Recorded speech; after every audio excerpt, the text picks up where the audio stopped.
Ryan! Sa update ng model ng Corolla Cross etong 2024, meron bagong direksyon ang Toyota na hindi nga lang nila ito sinasabi ng diretso sa mga tao dito sa Pilipinas. Mamaya malalaman mo ano yun.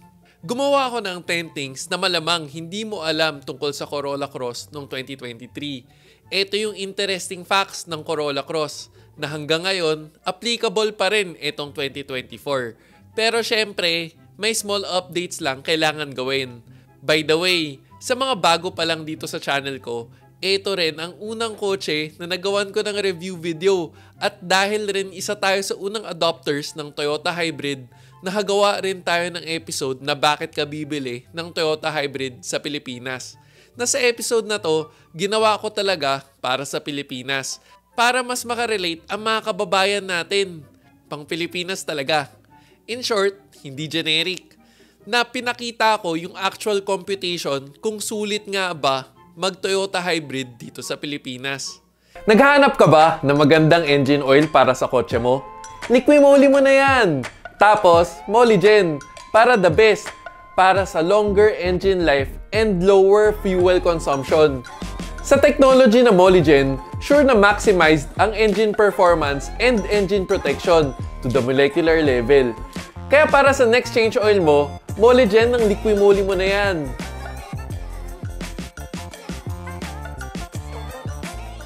Anyways, ito naman ang new updates para sa Corolla Cross 2024. By the way, para sa mga umaabang ng new engine, sorry, same engine pa rin, 1.8 liter 2ZR FXE gas hybrid engine.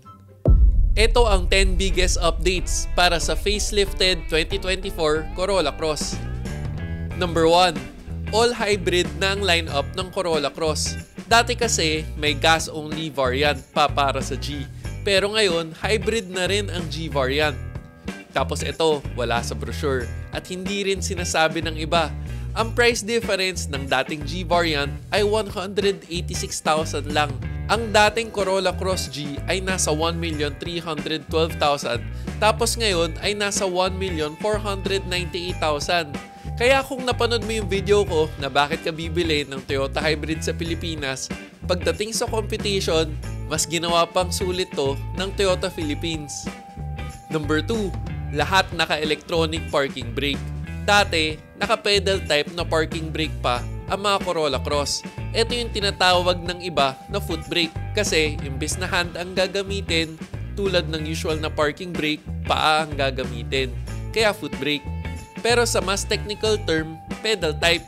At syempre, ang pinaka-convenient function ng mga electronic parking brake, auto hold function.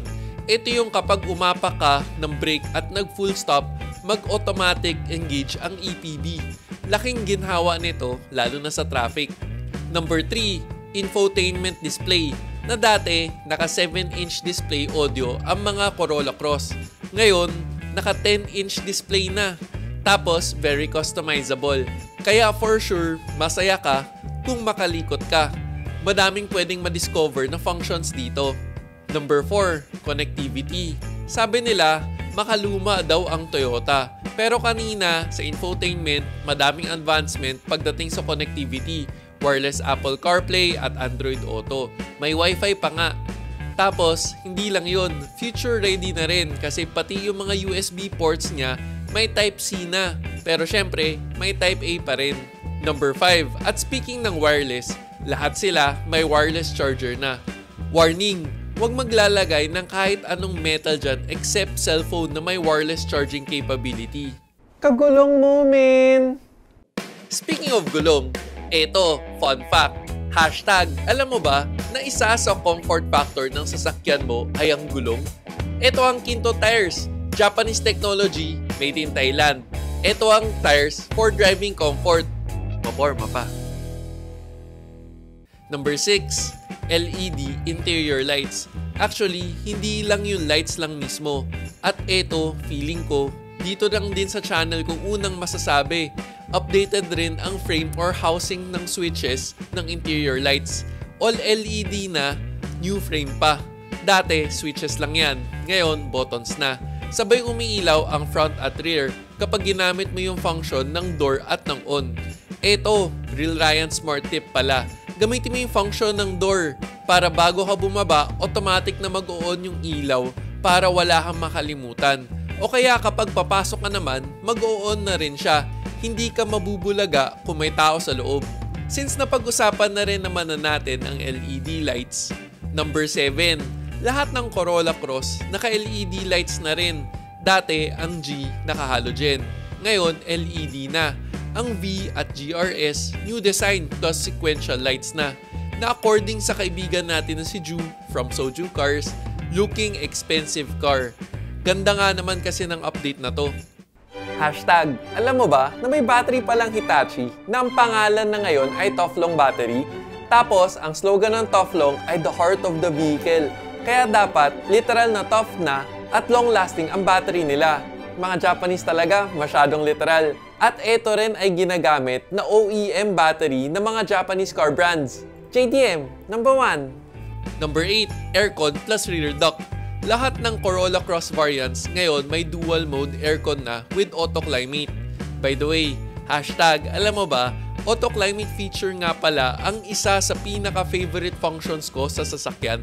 Kasi hindi ka na mag-a-adjust ng adjust. Kaya kung may kasama ka na lamigin o initin, pwede na siya mag-adjust ng para sa sarili niya. Tapos, meron na rin palang upgrade para sa rear passengers mo. O nga pala, since hybrid pala lahat ng variants ngayon, eto, hybrid gas tipid tip. Gamitin mo talaga ang auto climate tsaka eco mode sa aircon para automatic ng ECU mag-adjust ng usage ng electric. Electric type na rin kasi ang aircon ng mga hybrid. Hindi tulad dati sa internal combustion engines na belt-driven. Number 9. Eto, isa rin sa features na gusto ko. Lahat ng variants ng Corolla Cross naka-automatic wiper na.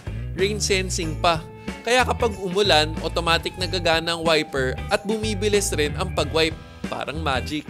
At number 10, ang pinaka-obvious, new look. Bago ang bumper design ng Corolla Cross etong 2024 para sa G at V. Mas futuristic na elegant. Tapos para sa minor details, may new color na exclusive lang sa GRS. Emotional red na two-tone. Hala, nag-10 na. Hindi ko pa pala nasasabi yung new direction ng Toyota. Dito sa all-new lineup ng Corolla Cross na all-hybrid lineup na, ibig sabihin tinutupad ng Toyota ang kanilang Beyond Zero vision. At ang kasama dyan ay ang paggamit ng updated hybrid logo for carbon neutrality. At ito ang bagong Toyota Beyond Zero logo. Please lang, sana may napulot ka sa episode na to. Kung may natutunan ka sa episode na to, huwag mong kalimutan i-like. Tapos, comment mo anong pinaka nagustuhan mo sa bagong update ng Corolla Cross etong 2024. At kung hindi ka pa nakasubscribe, baka naman, para updated ka parate sa mga relevant at informative car contents. Sana nakatulong. O teka, pag may nakalimutan man ako, comment down below. This is me, Real Ryan, bringing you real talk, real experiences, and real reviews. Don't forget to subscribe, like, and click the notification bell. Thank you for watching. Peace.